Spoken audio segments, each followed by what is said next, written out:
Hello, welcome back to my channel, and I actually got my very first video request recently, so I thought I would do that. So thank you so much to the user who suggested these videos to me. I'm going to put their name at the bottom of the screen.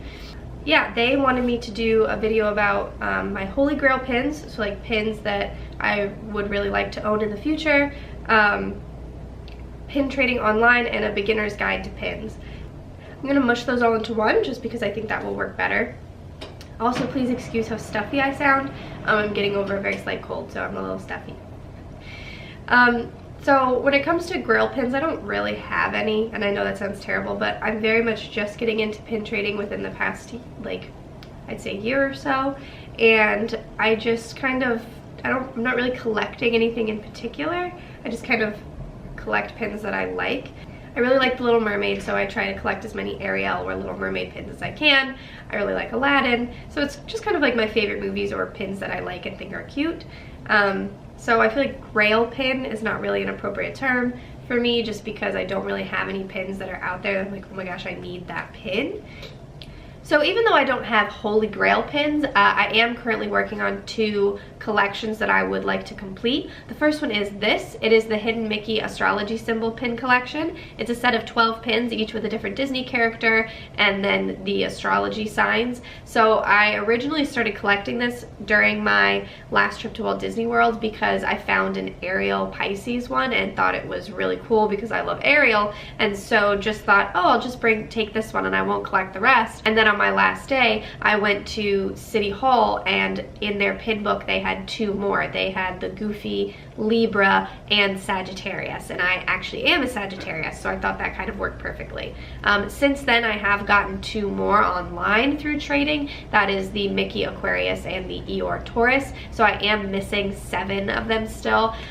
They didn't come out that recently, more like 2012-ish from what I can find online, so 6 years ago. I have seen a couple online, and I've tried to get people to trade with me, but I don't have anything in my traders that is that like highly coveted, it seems like right now, so people aren't really that interested in my traders. So I'm on the lookout still. I don't really want to buy them online though, because they are very overpriced, and it seems like as well people sell the full collection, and I don't need the full collection, so I don't really want to do that.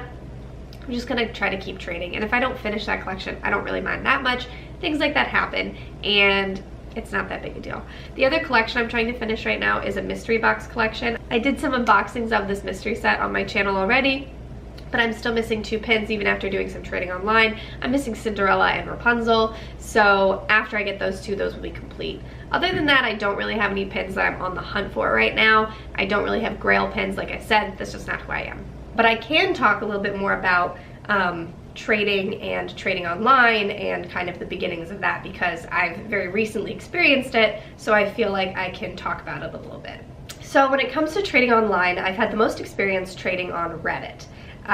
If you guys are not familiar with Reddit, it is an online forum hosting website, so there's forums for everything, for Disney, for like any TV show you can think of essentially. So like Avatar: The Last Airbender is one that I'm a part of, or The Good Place on NBC, which has been my latest obsession, which I love, or like Game of Thrones, anything, and books and movies and all this stuff. But so because of this, they have a decent sized pin trading community. So I am on Disney Pin Swap, and people post pictures of traders, and it's actually very easy to get started. I was very nervous when I was first starting, just because it is a little scary. You're worried you're gonna get scammed, right? Because what if I set my pin off and don't get anything in return? Then what? Then you're screwed. But essentially what they do is they have a system to make sure that that doesn't happen. You can fill out a form to say that you have traded successfully with people, and you provide proof, and then you get points, and the more points you have, like the more established of a trader you are. But people are very nice when you're beginning. I've never had any problems, and I've probably done maybe a dozen to 2 dozen trades on Reddit, and I've had a lot of success. People are very nice and just very cool, and also people are very understanding if you are a little nervous. So like recently I did a trade with a young woman who had never traded before, so she wanted to do a very small PayPal transaction. So what we did was we each sent each other through PayPal a small amount of money. That way if one of us was scamming or it got lost or something, we have some sort of paper trail that we were supposed to be trading goods, essentially. So that's the first time I've ever done that, though.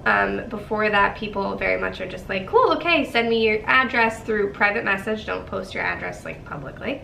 So you PM them and give them your address, and then you send the pins, usually in a small bubble envelope, and it works really well. I've also done a little bit of trading on Facebook. Facebook I don't like as much, just because I don't really like that people can click on my profile and then see about me, which sounds ridiculous because I'm now posting my face on the internet in video form, but it's just something I'm kind of like weird about, because I don't know, maybe now I'll change my mind, but before I was very much like, I don't really know how I feel about it. I also think those trading groups just are a bit more cluttered, really, and I kind of like that Disney pin swap on Reddit is a little bit smaller and a little bit, just like you recognize people's usernames and you kind of see the same, not the same people over and over again, obviously, but you see like, there's like a nice community, and I appreciate that, whereas the Facebook groups I just feel like are a little bit overwhelming and just not really for me. Especially because I don't have a huge amount of traders, like I showed in my last video. I only have about 10 traders, and there are people that have hundreds and hundreds and hundreds of traders, and that is just not me, like not right now, and honestly I don't really think that will ever happen to me, just because I do prefer trading in the parks. So I'm going to talk about that a little bit. So this last time I went to Disney World, which was in December, that was the first time I've ever traded in the parks. I've bought pins every time I've gone to a Disney park, and the first time I went to a Disney park was in August of 2000 when I was 6. But I've always bought pins on every trip. They're just something that I enjoy. They're a very small souvenir, which I appreciate, and they're easy to travel with. So pins have always been something I've been interested in. So I've bought at least one every time I've gone to a park, and I have been to Disney World 4 times. Once in 2000, once in 2003, once in 2014, so I was 20, and then once in 2017. I went to Disneyland Paris in the summer of 2015, and then Disneyland California in 2016. So I have been to a number of parks, and I buy at least one pin every time. But this last time, I've really been getting into pin trading more online and trading and kind of looking at pins online, and I was telling my boyfriend, who I went with, Riley, who saw my vlogs, that I wanted to do some pin trading in the parks, and I only had one pin that I wanted to trade, and I was just kind of looking at people's lanyards because, sorry, this is important, in Disney World, any cast member that has a lanyard, you are allowed to go up and trade for them, and they're not allowed to say no to you because those are not pins from their personal collection. They're given to them by Walt Disney World. So some people do, there are a few different things. So some people will have front-facing pins and you can just pick which one you want, and then some people will not have the pins facing out, and those people either do blind trades where you don't get to know what pin you're getting until after you've traded with them, or they do trivia trading where you have to answer a trivia question before they give you the pin. You can go up to cast members and trade pins. So after about a day of only having one pin, I was a little frustrated because I wanted to do more trading. I liked the first pin I traded for, so I didn't really want to give it up. So I ended up buying a little just pack of pins and used those as traders throughout the park. So that's really easy to do, honestly, and they're not that expensive for a pack of about 7. It was less than $30. So considering that most single pins are about 10 to 20, depending on the complexity of the pin, 7 pins for about 30 really isn't bad. So I suggest if you want to get into pin trading, start at the parks. I really do think it's better because online it can just be a little scary if you're not used to it, and also you can't see the pin in person, and I prefer that, honestly. So go up to cast members, buy on your first day, buy a cheap big pack of pins, ones that you don't care if you keep. But don't pick anything ugly, obviously, because I mean, if you end up getting stuck with them because you don't see anything you like, you don't want to feel like you messed up or whatever. So just buy a pack, go up to cast members, they love talking about the pins, and just ask them.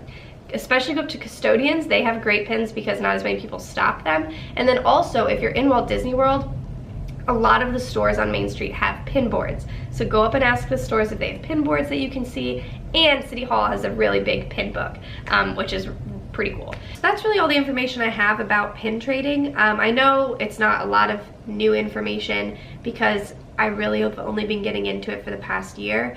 Another thing you have to be careful of is counterfeit pins, but I feel like I am not somebody that can talk about that, so I'm actually going to link a video below that I found really helpful talking about counterfeit pins, and I feel like they do a much better job describing it than I ever could, so I'm going to link their video down below just so you guys can go watch that if you'd like to.